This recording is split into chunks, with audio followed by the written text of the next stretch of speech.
காஞ்சிபுரம் அடுத்த ஏகனாம்பேட்டை கிராமத்தில் உள்ள அருள்மிகு சம்கார பைரவர் திருக்கோவிலில் இன்று மகா கும்பாபிஷேகம் வெகு விமரிசையாக நடைபெற்றது.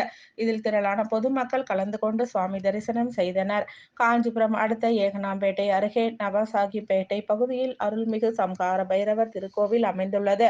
இத்திருக்கோவிலில் மகா கும்பாபிஷேகத்தில் இன்று காலை கணபதி பூஜை, மங்கள இசையுடன் கோபூஜை நடைபெற்று இரண்டாம் கால யாகம் மேள தாளங்களுடன் பல்வேறு நதிகளில் இருந்து கொண்டு வரப்பட்ட புனித நீர் அடங்கிய கலச குடங்கள் ராஜகோபுர விமானத்திற்கு எடுத்து செல்லப்பட்டு அங்கு ராஜகோபுர கலசங்கள் மீது புனித நீர் ஊற்றப்பட்டு பக்தர்களின் மீது புனித நீர் தெளிக்கப்பட்டு மகா கும்பாபிஷேகமானது வெகு விமரிசையாக நடைபெற்றது.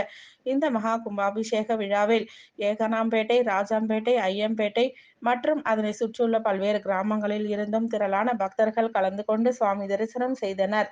மேலும் வந்திருந்த அனைத்து பக்தர்களுக்கும் அன்னதானங்களும் அருட்பிரசாதங்களும் வழங்கப்பட்டது.